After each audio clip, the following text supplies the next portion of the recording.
Hello friends, welcome to the channel solution. आज के इस वीडियो में हम आपको बताएंगे थिन लेयर क्रोमेटोग्राफी के बारे में, जिसको शॉर्ट में TLC भी बोला जाता है। तो इस TLC का प्रैक्टिकल वीडियो ऑलरेडी हमने हमारे चैनल में अपलोड किया हुआ है, जिसका लिंक आप इस वीडियो के डिस्क्रिप्शन बॉक्स में देख सकते हैं। और इस TLC के नोट्स के लिए भी आप हमारे सॉल्यूशन फार्मेसी ऐप को डाउनलोड कर सकते हैं, उसका भी लिंक डिस्क्रिप्शन बॉक्स में दिया गया है, या डायरेक्टली आप प्ले स्टोर से डाउनलोड कर सकते हैं। तो थिन लेयर क्रोमेटोग्राफी क्या है? It is one of the type of chromatographic technique. Chromatographic technique means क्या होता है? ये सेपरेशन टेक्निक होता है, जिसमें अगर हमारे पास कोई सैंपल मिक्सचर है तो उस सैंपल मिक्सचर, जैसे कि एग्जांपल प्लांट का एक्सट्रैक्ट, जिसमें क्या होते हैं डिफरेंट केमिकल कॉन्स्टिट्यूएंट्स प्रेजेंट होते हैं, उसका मिक्सचर होता है। तो अगर उसको हमको इंडिविजुअल कंपोनेंट्स में सेपरेट करना होता है तो हम किसकी मदद से करते हैं? By the chromatographic technique. तो TLC क्या है? It is a chromatographic technique means separation technique होता है। तो TLC जो है वो बहुत ही सिंपल टेक्निक होता है फॉर द सेपरेशन, और वाइडली यूज किया जाता है, और इसी कारण से इसको सभी फार्माकोपिया में इंक्लूड किया गया है। तो हमने यहाँ पे लिखा हुआ है, it is one of the most popular and widely used separation technique for all classes of natural products. Means plant के अंदर डिफरेंट जो केमिकल कॉन्स्टिट्यूएंट्स होते हैं, उन केमिकल कॉन्स्टिट्यूएंट मीन्स जो फाइटोकेमिकल्स हैं, तो ऑलमोस्ट सभी टाइप्स के फाइटोकेमिकल्स का सेपरेशन कर सकते हैं बाय यूजिंग TLC, ताकि उसकी हम एनालिसिस कर सकें। नेक्स्ट हमने यहाँ पे पॉइंट लिखा हुआ है, it is the important analytical tool for the qualitative and the quantitative analysis.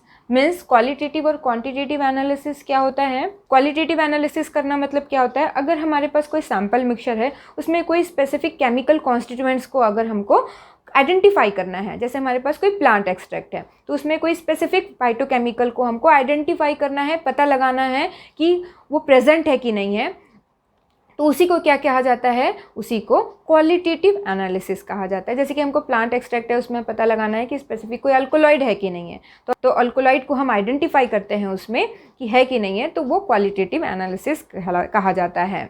और क्वांटिटेटिव एनालिसिस क्या होता है? क्वांटिटेटिव एनालिसिस मतलब कि वो पर्टिकुलर जो केमिकल कॉन्स्टिट्यूएंट है वो कितने अमाउंट में वो प्रेजेंट है, तो उसको डिटरमाइन किया जाता है, तो उसको हम क्वांटिटेटिव एनालिसिस बोलते हैं। तो हम TLC से बहुत क्वालिटेटिव एंड क्वांटिटेटिव एनालिसिस कर सकते हैं। इसके बाद नेक्स्ट हमने यहाँ पे पॉइंट लिखा हुआ है, TLC is a planar type of chromatography. अब ये प्लेनर क्रोमेटोग्राफी क्या होता है? हमने डिफरेंट टाइप्स ऑफ क्रोमेटोग्राफी में बताया था, प्लेनर टाइप क्रोमेटोग्राफी होता है और कॉलम टाइप क्रोमेटोग्राफी होता है।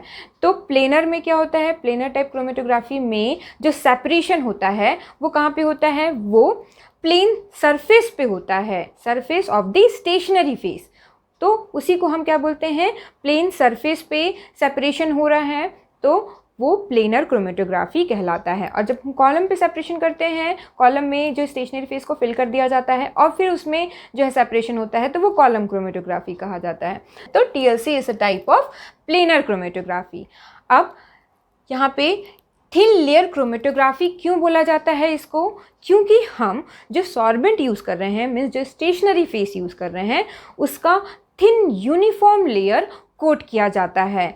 इसी कारण से इसको हम थिन लेयर क्रोमेटोग्राफी बोलते हैं। तो यहाँ पे हमने लिखा हुआ है, thin layer chromatography is a planar chromatography in which thin layer of the sorbent, जो कि क्या है? जो कि act as a stationary phase, are coated to a solid support. Solid support में कोट किया जाता है। सॉलिड सपोर्ट जैसे कि ग्लास प्लेट लिया जाता है, या तो प्लास्टिक शीट पे हम कोट करते हैं, या तो एल्यूमिनियम शीट पे कोट किया जाता है। तो क्या करते हैं? इस ग्लास प्लेट या प्लास्टिक शीट या एल्यूमिनियम शीट पे जो सॉर्बेंट है, सॉर्बेंट मतलब कि ऐसे सब्सटेंस जिसके सरफेस पे क्या होगा? जिसके सरफेस पे सेपरेशन होगा। सॉर्बेंट या जैसे कि एग्जांपल एड्जॉर्बेंट हम अगर लेते हैं, जैसे कि मोस्ट जो कॉमनली यूज़ किया जाता है सिलिका जेल हम ले रहे हैं, तो वो क्या होगा? क्योंकि हम उसको उस सॉलिड सपोर्ट पे क्या कर रहे हैं? उसको थिन यूनिफॉर्मली हम उसको क्या कर रहे हैं? कोट कर रहे हैं। वो स्टेशनरी, वो फिक्स है, तो वो क्या कहलाएगा? वो स्टेशनरी फेस कहलाएगा। और किस तरीके से हम थिन यूनिफॉर्म लेयर को कोट किया जाता है, मीन्स क्या करते हैं हम जो सॉल्वेंट लेते हैं जैसे कि एड्सॉर्बेंट, सिलिका जेल या एल्यूमिना जो भी लेते हैं, उसका सबसे पहले क्या करते हैं हम जो है लिक्विड में उसकी स्लरी बनाई जाती है। सिलिका जेल का वाटर में हम स्लरी बनाते हैं और उसके बाद हम क्या करते हैं उसको इस सॉलिड सपोर्ट पे यूनिफॉर्मली उसको कोट किया जाता है थिन लेयर। जो TLC में जो थिन लेयर जो होते हैं उसका लगभग जो थिकनेस होता है वो 0.2 to 0.25 mm होता है, ये कह सकते हैं 250 माइक्रोमीटर का होता है वो थिकनेस जो है। तो हम उसको थिन यूनिफॉर्मली स्प्रेड करते हैं किस मेथड से, बाय पोरिंग मेथड या बाय डिपिंग मेथड, स्प्रेडिंग और स्प्रेइंग टेक्निक। पोरिंग मेथड में क्या करते हैं हम, जो वो ग्लास प्लेट है उस ग्लास प्लेट पे हम जो सॉल्वेंट की जो स्लरी है उसको हम जो है पोर कर देते हैं सेंटर पे, और उसके बाद उसको इस तरीके से टिल करते हैं ताकि यूनिफॉर्मली जो है वो बहुत ही थिन जो है वो स्प्रेड हो जाए उस सॉलिड सपोर्ट पे, जैसे कि ग्लास प्लेट पे। या स्प्रेड डिपिंग मेथड मतलब हम जो सॉल्वेंट की स्लरी में ग्लास प्लेट को या जो भी सॉलिड सपोर्ट है उस पर हम पूरा डिप करते हैं और डिप करके रिमूव करते हैं ताकि वो कोट हो जाए उस सॉलिड सपोर्ट पे। जो स्लरी है वो एड्सॉर्बेंट का, और या तो स्प्रेड किया जाता है, हम स्प्रेडर यूज़ करते हैं, मैकेनिकल डिवाइस यूज़ करते हैं और उसकी मदद से हम क्या करते हैं कोट करते हैं सॉलिड सपोर्ट पे स्टेशनरी फेस को। या स्प्रेइंग टेक्निक, हम स्प्रे करते हैं सॉलिड सपोर्ट पे स्टेशनरी फेस को, मतलब सॉल्वेंट की स्लरी को। तो इस तरीके से हम सॉलिड सपोर्ट पे कोट करते हैं thin layer of the solvent stationary phase, और इसी कारण से इसको थिन लेयर क्रोमेटोग्राफी कहा जाता है। नेक्स्ट, यहाँ पे जो मोबाइल फेस यूज़ करते हैं, या तो 2 सॉल्वेंट या 2 से ज़्यादा सॉल्वेंट का मिक्सचर यूज़ किया जाता है ऐसा मोबाइल फेस। तो ये हो गया TLC के बारे में। अब नेक्स्ट आते हैं इसका प्रिंसिपल, किस प्रिंसिपल पे काम करता है TLC, मीन्स किस मैकेनिज्म से कंपोनेंट्स का सेपरेशन होता है। तो प्रिंसिपल ऑफ क्रोमेटोग्राफी हमने इस वीडियो को बहुत ही डिटेल में उसको एक्सप्लेन किया है, ऑलरेडी इसका वीडियो हमने अपलोड किया हुआ है। तो यहाँ पे हमने ब्रीफ में उसको एक्सप्लेन करते हैं। प्रिंसिपल तो किस पे डिपेंड करता है, तो depending on the nature of the solvent and the solvent mixture, the component of the mixture gets separated by either adsorption और partition। मीन्स उस सैम्पल मिक्सचर में जो कंपोनेंट है वो जिस मैकेनिज्म से सेपरेट होते हैं, या तो एड्सॉर्प्शन या तो पार्टीशन, वो किस पे डिपेंड करता है, वो डिपेंड करता है नेचर ऑफ द सॉल्वेंट, मतलब जो हम स्टेशनरी फेस जो कोट कर रहे हैं उसके नेचर पे डिपेंड करता है, और सॉल्वेंट मिक्सचर के नेचर पे डिपेंड करता है। एड्सॉर्प्शन मैकेनिज्म से कब सेपरेशन होगा, जब हम जो स्टेशनरी फेस जो यूज़ कर रहे हैं वो जब एड्सॉर्बेंट यूज़ किया जाता है, जैसे कि एग्जांपल सिलिका जेल जो बहुत ही कॉमनली यूज़ किया जाता है, या एल्यूमिना हो गया। तो ये क्या होते हैं, यहाँ पे जो सेपरेशन मैकेनिज्म है वो एड्सॉर्प्शन होता है, क्योंकि जो हम स्टेशनरी फेस जो कोट कर रहे हैं उसकी एड्सॉर्प्टिव कैपेसिटी होती है, कंपोनेंट्स को अपने सरफेस पे एड्सॉर्ब कर लेता है, स्टिक कर लेता है। और इन कंपोनेंट्स की जो डिफरेंस इन एफिनिटी होती है टुवर्ड्स द स्टेशनरी फेस, इसकी वजह से वो डिफरेंट रेट में माइग्रेट करते हैं और वो सेपरेट होते हैं। यहाँ पे एड्सॉर्प्शन में जो स्टेशनरी फेस वो सॉलिड होता है और मोबाइल फेस लिक्विड होता है।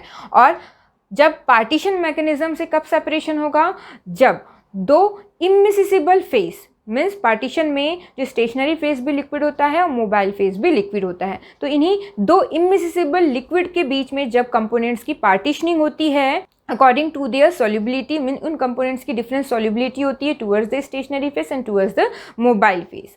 जो स्टेशनरी फेस में ज़्यादा सॉल्युबल होगा वो जो है मोबाइल फेस के साथ स्लोली मूव करेगा, जिसका मोबाइल फेस में ज़्यादा सॉल्युबिलिटी है वो मोबाइल फेस के साथ जो है फास्टली मूव करेगा। और इस तरीके से जो है कंपोनेंट्स का सेपरेशन होता है according to their difference in the partition coefficient, means difference in their solubility towards the stationary phase and towards the mobile phase. जैसे कि एग्जाम्पल सेल्यूलोज, जिसमें जो हाइड्रेशन होते हैं, वाटर जो होते हैं, वो वाटर क्या करेंगे, वो वाटर जो है as a stationary phase act करते हैं वो लिक्विड, और दूसरा लिक्विड क्या होगा, मोबाइल फेस जो भी लिक्विड, तो इन्हीं दोनों इमिसिबल लिक्विड के बीच में पार्टीशनिंग होगी। दूसरा एग्जांपल, जैसे कि हम स्टेशनरी फेस जब यूज़ करते हैं किसलगो, तो इसमें भी क्या होता है, पार्टीशन मैकेनिज्म से सेपरेशन होता है। या तो modified form of silica gel use करते हैं जिसमें कि तो immiscible phase, stationary phase and mobile phase जो दोनों लिक्विड होते हैं, तो उसमें पार्टीशन मैकेनिज्म के थ्रू सेपरेशन होता है।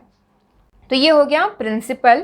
इसके बाद नेक्स्ट जानते हैं steps involve in TLC, means TLC किस तरीके से परफॉर्म किया जाता है। क्या क्या स्टेप्स इन्वॉल्व होते हैं। तो सबसे पहला यहाँ पे जो स्टेप है वो है selection of stationery face.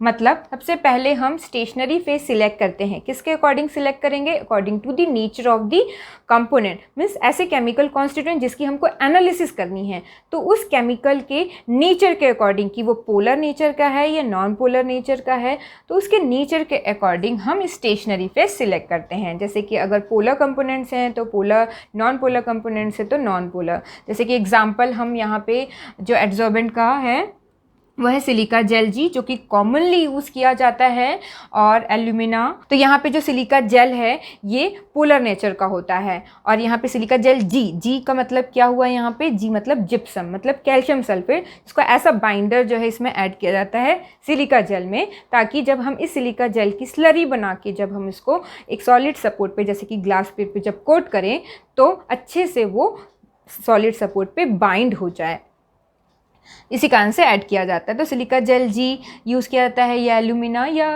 Cellulose या पॉलीअमाइड या मैग्नीशियम सिलिकेट, इस तरीके से डिफरेंट टाइप्स के स्टेशनरी फेस यूज़ किए जाते हैं depending upon the nature of the phytochemical जिसकी हमको एनालिसिस करनी है।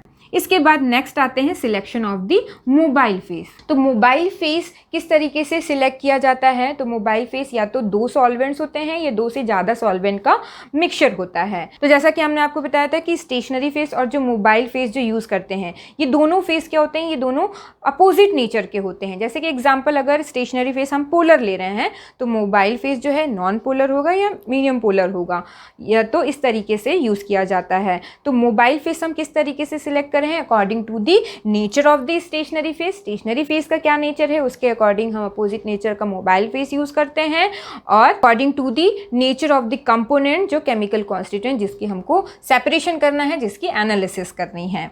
नेक्स्ट थर्ड है preparation of the TLC plate. TLC plate बनाया जाता है, मीन्स जो भी हमने स्टेशनरी फेस जो सिलेक्ट किया हुआ है, उस स्टेशनरी फेस मतलब कि जो सॉर्बेंट हमने सिलेक्ट किया हुआ है उसको हम सॉलिड सपोर्ट पे थिन और यूनिफॉर्मली उसको कोट किया जाता है। तो हम इस तरीके से टीएलसी प्लेट प्रिपेयर करते हैं, या मार्केट में रेडीमेड टीएलसी प्लेट भी अवेलेबल होते हैं जिसको यूज़ किया जाता है डायरेक्टली आफ्टर एक्टिवेशन। यहाँ पे नेक्स्ट स्टेप होता है activation of the pre coated plate. मतलब कि जो हमने प्लेट पे, सॉलिड सपोर्ट पे जो सॉर्बेंट की कोटिंग करी है, तो उस कोटेड प्लेट को हम एक्टिवेट करते हैं। तो यहाँ पे एक्टिवेशन मतलब क्या होता है?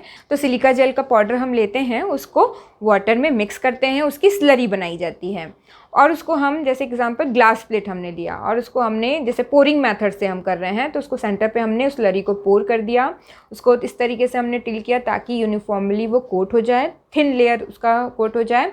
और उसके बाद उसको क्या करते हैं, हम एयर ड्राई होने के लिए रख देते हैं रूम टेम्परेचर पे ही 30 मिनट के लिए, और उसके बाद फिर उसको हॉट एयर ओवन में भी ड्राई किया जाता है, ताकि जो भी रेसिजुअल वाटर है, मीन्स जो वाटर मॉलिक्यूल्स कुछ रह गए हैं, वो भी कम्प्लीटली इवेपोरेट हो जाए। हॉट एयर ओवन में उसको हम 105 to 110 डिग्री सेल्सियस में लगभग 30 मिनट्स के लिए उसको क्या करते हैं, उसको हीट किया जाता है ड्राई होने के लिए, और यही कहलाता है एक्टिवेशन ऑफ टीएलसी प्लेट। जिससे क्या होगा, जिससे जो वाटर मॉलिक्यूल है, जो रेसिडुअल वाटर है, वो कम्प्लीटली इवेपोरेट हो जाएगा, प्लेट कम्प्लीटली ड्राई हो जाएगा। जैसे जो एड्सॉर्बेंट है उसका जो एक्टिव साइट है वो क्या हो जाएगा, वो फ्री हो जाएगा। नहीं तो ऐसा नहीं करने पे, एक्टिवेट नहीं करने पे क्या होगा, कुछ जो रेसिडुअल वाटर जो रह गया है वो ऐसे स्टेशनरी फेस एक्ट करेगा, मीन्स प्रॉपर तरीके से सेपरेशन नहीं होगा, या रिप्रोड्यूसिबल जो हमको रिजल्ट मिलेगा वो प्रॉपर तरीके से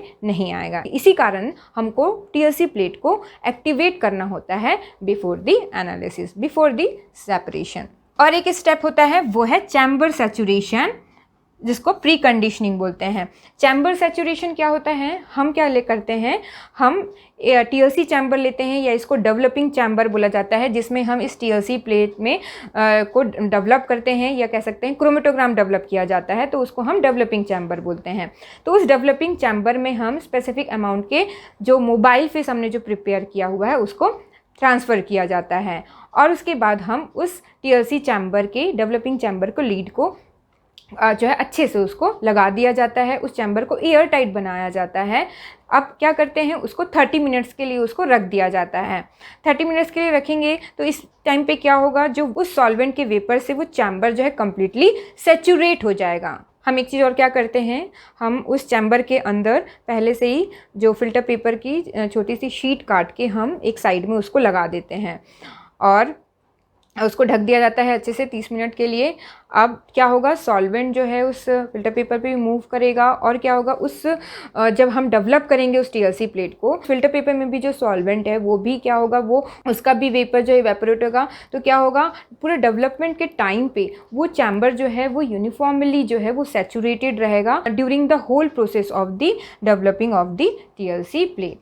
तो इसी कारण से चैम्बर को पहले से ही हम सॉल्वेंट के वेपर से सैचुरेट करके रखते हैं। क्यों किया जाता है सैचुरेशन, उसको आगे हम बताएंगे डिटेल में। फिर क्या होता है, हम सैंपल को अप्लाई करते हैं। Application of the sample, development of the chromatogram, detection and visualization of the spot and the evaluation of the chromatogram. तो इन स्टेप्स को हम डायग्राम के थ्रू समझते हैं। तो सबसे पहले हम सैंपल मिक्सचर लेते हैं। सैंपल मिक्सचर जिसका हमको सेपरेशन करना है, तो जैसे कि एग्जांपल हमने यहाँ पे क्या ले लिया है, प्लांट एक्सट्रैक्ट। कोई भी प्लांट का हमने एक्सट्रैक्ट निकाला और प्लांट एक्सट्रैक्ट निकालने के बाद उसके सॉल्वेंट को इपरेट कर लिया और उसको ड्राइड, हमको जो फॉर्म में हमको प्लांट एक्सट्रैक्ट मिला उसको हम कलेक्ट करेंगे और उसी सैंपल मिक्सचर को अब क्या करना है, हमको सेपरेशन करना है ताकि उसकी एनालिसिस कर सकें। तो उस प्लांट एक्सट्रैक्ट को हम क्या करते हैं, फिर डिज़ोल्व करते हैं स्पेसिफिक सॉल्वेंट में, सुटेबल सॉल्वेंट में हम उसको डिज़ोल्व करते हैं। बहुत ही स्मॉल अमाउंट का हम सॉल्वेंट लेते हैं और उसके बाद उस प्लांट एक्सट्रैक्ट को उसमें डिज़ोल्व किया जाता है। तो हमारे पास जो प्लांट एक्सट्रैक्ट का जो सोल्यूशन आ गया, उस सोल्यूशन को हम एक कंटेनर में ट्रांसफ़र कर देते हैं। अब क्या किया जाता है, अब उस सैंपल सोल्यूशन को हम लेते हैं, सैंपल टेकन विड्रॉ किया जाता है, या तो कैपिलरी ट्यूब से माइक्रो कैपिलरी लेते हैं, माइक्रो कैपिलरी ट्यूब। अगर हमको क्वालिटेटिव एनालिसिस करनी है तो, या अगर हमको क्वांटिटेटिव एनालिसिस करनी है, क्वांटिटेटिव मतलब कि स्पेसिफिक हमको क्वांटिटी कितना अमाउंट में है, कितने कंसंट्रेशन वो पता लगाना है, तो हम माइक्रो सिरिंज या हम क्या लेते हैं, माइक्रो पिपेट यूज़ किया जाता है, जिसमें हम स्पेसिफिक अमाउंट के सैंपल को हम जो है निकालते हैं, विड्रॉ करते हैं from the specific concentration of this sample.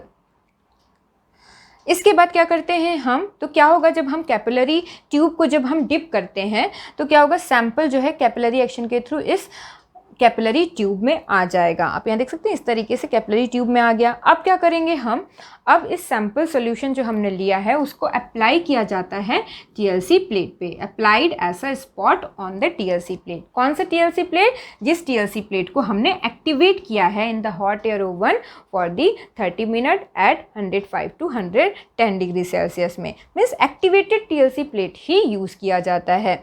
इस एक्टिवेटेड टीएलसी प्लेट पे हम जो सैंपल कैपिलरी में लिए थे उसको हमने यहाँ पे स्पॉट कर दिया। मीन्स जैसे ही हम यहाँ पे लिखा हुआ है sample applied as a spot, capillary को हम यहाँ पे टच करते हैं तो क्या होगा, जो सैंपल हमने जो विड्रॉ किया है वो क्या हो जाएगा, वहाँ पे ऐसा स्पॉट यहाँ पे जो है टीएलसी प्लेट पे आ जाएगा। आप यहाँ पे देख सकते हैं इस तरीके से ऐसे स्पॉट वहाँ पे टीएलसी प्लेट पे वो सैंपल आ गया। कहाँ पे स्पॉटिंग की जाती है, उस डिस्टेंस एवो जो है हम एक पेंसिल से लाइन मार्क करते हैं और उसके बाद उस सेंटर पे हम स्पॉटिंग की जाती है। इस टीएलसी प्लेट पे क्या है, एड्सॉर्बेंट जो है कोटेड है, जैसे कि एग्जांपल सिलिका जेल जी जो है मान लो कि कोटेड है। तो इस तरीके से सैंपल अप्लाई किया जाता है, जैसे हमने यहाँ पे स्टेप में बताया, एप्लीकेशन ऑफ द सैंपल। तो हमने यहाँ पे एग्जाम्पल के लिए एक टीएलसी प्लेट रेडी किया हुआ है। तो आप यहाँ पे देख सकते हैं हमने यहाँ पे जो सॉलिड सपोर्ट लिया हुआ है ये ग्लास प्लेट है और इसी पे क्या किया जाता है, इसी पे सॉर्बेंट को, एड्सॉर्बेंट की स्लरी को जो है हम यूनिफॉर्मली कोट करते हैं। क्या किया जाता है, हम जो सॉर्बेंट है, इसके एड्सॉर्बेंट है सिलिका जेल लिए और उसको क्या करते हैं, उसकी स्लरी बनाते हैं और स्लरी बनाने के बाद यहाँ पे उसको जो है स्लरी को यहाँ पे पोर कर दिया जाता है, पोरिंग मेथड से जब हम बनाएंगे तो, और उसके बाद उसको इस तरीके से टिल करते हैं और यूनिफॉर्मली जो इसको स्प्रेड किया जाता है ताकि यूनिफॉर्म थिन लेयर जो है आपका वो स्लरी का इस सॉलिड सपोर्ट पे कोट हो जाए। आप यहाँ पे देख सकते हैं हमने उस ग्लास प्लेट में सिलिका जेल जी का स्लरी बना के इस तरीके से थिन और यूनिफॉर्मली हमने कोट किया हुआ है। और यहीं पे हम क्या करते हैं, पेंसिल से एक लाइन ड्रॉ करते हैं और सेंटर पे हम यहाँ पे सैंपल को स्पॉट करते हैं और इसी सरफेस पे क्या होता है, इसी सरफेस पे सेपरेशन होता है। तो ये सिलिका जेल जी का TLC प्लेट है। तो सैंपल अप्लाई करने के बाद क्या किया जाता है, सैंपल सॉल्यूशन के जो सॉल्वेंट है उसको इवेपोरेट किया जाता है और स्पॉट को ड्राई किया जाता है। और इसके बाद जो डेवलपिंग चैम्बर है उसको क्या करते हैं, उसमें इस प्लेट को ट्रांसफ़र कर दिया जाता है। तो यहाँ पे आप देख सकते हैं ये डेवलपिंग चैम्बर है, इसका लिड है, तो ये एयर टाइट होता है और previously saturated with the mobile face vapour. जैसा हमने आपको बताया था, जो डेवलपिंग चैम्बर हम यूज़ करते हैं वो उसको पहले से ही हम मोबाइल फेस डाल के उसके वेपर से उसको सैचुरेट कर दिया जाता है। और इसी के एक साइड में हम छोटा सा फिल्टर पेपर का कटिंग करके हम उसको ऐड करते हैं। तो क्या होगा, मोबाइल फेस का जो वेपर है वो पूरा जो है उस चैम्बर को सैचुरेट करेगा। लगभग 30 मिनट के लिए हम रखते हैं, जिससे क्या होगा, जिससे जब हम ये TLC प्लेट को जब इसमें ट्रांसफ़र करते हैं और जब इस TLC प्लेट के ऊपर जो एड्जॉर्वेंट है उसके ऊपर जब कैपिलरी एक्शन के थ्रू जब मोबाइल फेस रन करेगा तो वो जो मोबाइल फेस है वो क्या होगा, वो इवेपोरेट नहीं होगा, उस प्लेट से इवेपोरेट नहीं होगा मोबाइल फेस। क्यों? क्योंकि ऑलरेडी जो है चैम्बर जो है किससे सैचुरेटेड है, मोबाइल फेस से, मोबाइल फेस के वेपर से सैचुरेटेड है, ताकि जो मोबाइल फेस जो रन कर रहा है अपवर्ड डायरेक्शन में वो यूनिफॉर्मली जो है रन करे और सेपरेशन अच्छे से हो और ताकि हमको रिप्रोड्यूसिबल रिजल्ट भी मिले। तो इस तरीके से क्या होगा, जब हम इस TLC प्लेट को यहाँ चैम्बर में रखते हैं तो जो मोबाइल फेस का लेवल इस तरीके से होना चाहिए ताकि जो स्पॉट है वो मोबाइल फेस के लेवल से ऊपर ही रहे। मीन्स स्पॉट जो है मोबाइल फेस के अंदर डिप नहीं होना चाहिए, वो स्पॉट जो है मोबाइल फेस के लेवल से ऊपर ही रहना चाहिए। अब वापस से हमने लीड को अच्छे से लगा दिया। अब क्या होगा, ये जो मोबाइल फेस है ये अपवर्ड डायरेक्शन में मूव करेगा थ्रू दी कैपिलरी एक्शन। ये जो टेक्निक है ये ascending type of TLC technique है। मीन्स असेंडिंग मतलब मोबाइल फेस जो है अपवर्ड डायरेक्शन में हो रहा है, जो कि कॉमनली यूज़ किया जाने वाला टेक्निक है असेंडिंग टेक्निक। इसके अलावा डिसेंडिंग या सर्कुलर टेक्निक भी होता है। अब सॉल्वेंट को कब तक रन कराया जाता है, मीन्स कहाँ तक हम रन कराते हैं, लगभग उस TLC प्लेट की 80% लेंथ तक हम रन कराते हैं। जैसे मान लो हमने यहाँ पे मार्किंग की तो लगभग यहाँ तक हम उसको रन कराएंगे। मैक्सिमम लेंथ तक उसको सॉल्वेंट को रन कराया जाता है ताकि अच्छे से जो वो कंपोनेंट्स हैं वो सेपरेट हो सके। तो जहाँ तक सॉल्वेंट को हम रन करवाते हैं उस जगह को हम क्या बोला जाता है, उसको सॉल्वेंट फ्रंट कहा जाता है। अब क्या होगा, जब सॉल्वेंट जो है मीन्स जब मोबाइल फेस अपवर्ड डायरेक्शन में मूव होगा उस एड्जॉर्वेंट के सरफेस पे, तो साथ ही साथ जो स्पॉट में जो केमिकल कॉन्स्टिट्यूएंट्स हैं वो भी मोबाइल फेस के साथ जो है ऊपर रन करेंगे। आप यहाँ पे देख सकते हैं 3 स्पॉट्स बने हुए हैं आफ्टर डेवलपमेंट, मतलब कि जब सॉल्वेंट जो है कम जहाँ तक हमको मूव कराना था वहाँ तक हम कराएं। तो आप देख सकते हैं डेवलप करने के बाद जो है 3 स्पॉट्स हैं, एक रेड कलर का, एक ग्रीन और एक ब्लू कलर का हमने यहाँ पे मार्क किया हुआ। तो यहाँ पे 3 जो स्पॉट्स हैं, तो रेड नीचे है, ब्लू सबसे टॉप में है। तो किस तरीके से सेपरेशन हुआ, तो ये जो रेड है इसकी जो एफिनिटी है, इसका जो अट्रैक्शन है वो स्टेशनरी फेस की तरफ ज़्यादा है और मोबाइल फेस की तरफ कम है। तो क्या होगा, यहाँ पे वो जो रेड कंपोनेंट है, रेड केमिकल जो है वो स्टेशनरी फेस के साथ वो अच्छे से बाइंड हो गया और वो जिसकी वजह से मोबाइल फेस उसको ऊपर तक नहीं ले जा पाया और स्टेशनरी फेस के साथ ये कंपोनेंट जो है नीचे ही रह गया। नेक्स्ट, ये जो कंपोनेंट था ग्रीन कलर का, इसका जो है स्टेशनरी फेस के साथ as compare to this red spot, इसका स्टेशनरी फेस के साथ कम एफिनिटी, कम अट्रैक्शन है। इसी कारण से वो थोड़ा अपवर्ड तक मूव किया थ्रू द मोबाइल फेस और यहाँ पे वो सेपरेट हुआ। इसके बाद नेक्स्ट ब्लू वाला जो आप कंपोनेंट देख रहे हैं, ब्लू स्पॉट, ये जो कंपोनेंट है इसकी एफिनिटी मोबाइल फेस के साथ ज़्यादा है और स्टेशनरी फेस के साथ कम है। इसी कारण से स्टेशनरी फेस के साथ ये लूजली बाइंड हुआ और इसी कारण मोबाइल फेस के साथ वो अपवर्ड मूव किया। इसी कारण जो डिफरेंट जो कंपोनेंट्स होते हैं सैम्पल मिक्सचर में, उनकी different affinity towards the stationary phase and the mobile phase, इसी कारण से क्या होते हैं वो डिफरेंट रेट में वो माइग्रेट करते हैं और वो सरफेस पे क्या होगा है डिफरेंट जो है आपको इस तरीके से स्पॉट्स दिखेंगे, मीन्स इस तरीके से सेपरेशन होता है। अब क्या करते हैं हम, प्लेट को क्या करते हैं हम रिमूव कर लेते हैं। प्लेट को रिमूव करने के बाद जो सॉल्वेंट फ्रंट मीन्स जहाँ तक सॉल्वेंट रन किया हुआ है उस सॉल्वेंट फ्रंट के पोजीशन को हम मार्क कर लेते हैं और उसके डिस्टेंस को हम नोट करते हैं। डिस्टेंस कहाँ से नोट किया जाता है, जहाँ पे हमने जैसे कि जहाँ पे हमने स्पॉटिंग की थी, यहाँ पे हमने स्पॉटिंग की थी तो यहाँ से जहाँ तक वो सॉल्वेंट रन किया हुआ है, जैसे कि मान लो कि 10 सेंटीमीटर, तो यहाँ पे हम 10 सेंटीमीटर इक्वल सॉल्वेंट फन कितना है 10 सेंटीमीटर। इसी तरीके से हम इसी डिस्टेंस से रेड स्पॉट, ग्रीन स्पॉट और ब्लू स्पॉट, मतलब जितने भी जो स्पॉट्स हमको दिख रहे हैं उस स्पॉट का हमको क्या करते हैं डिस्टेंस को नोट करते हैं from the starting line, means जहाँ पे हमने स्पॉट किया हुआ था। तो ये डिफरेंट स्पॉट्स हमको दिख रहे हैं। अब क्या किया जाता है, डिस्टेंस नोट करने के बाद, कहाँ कहाँ लोकेशन है उसका नोट करने के बाद हम क्या करते हैं detection and visualization of the spot. हम उस स्पॉट का डिटेक्शन और विजुअलाइजेशन करते हैं, मतलब कि अगर हमको स्पॉट्स विजिबल हैं, कलर्ड है, मतलब जैसे कि आप देख सकते हैं यहाँ पे जो स्पॉट्स आए हैं वो कलर्ड हैं, एक ब्लू है, ग्रीन है और एक जो है रेड है। तो अगर कलर्ड कंपाउंड है तो ईजिली हम उसको नेकेड आई से विजुलाइज कर सकते हैं और उस स्पॉट को हम मार्क कर सकते हैं और उसके डिस्टेंस को हम जो मेज़र कर सकते हैं। लेकिन अगर जो स्पॉट्स हैं वो क्या है, मीन्स जो केमिकल कंपोनेंट है वो अगर कलरलेस हैं, है ना, कलर्ड कंपोनेंट नहीं है और यूवी रेस को एब्जॉर्ब करते हैं, उसको हम कहाँ विजुअलाइज करते हैं, यूवी लाइट के अंदर उसको देखते हैं, मीन्स ऑब्जर्व करते हैं, शॉर्ट वेवलेंथ में और लॉन्ग वेवलेंथ में। वो जो कंपोनेंट है वो यूवी लाइट को एब्जॉर्ब करके फ्लोरेसेंट होते हैं।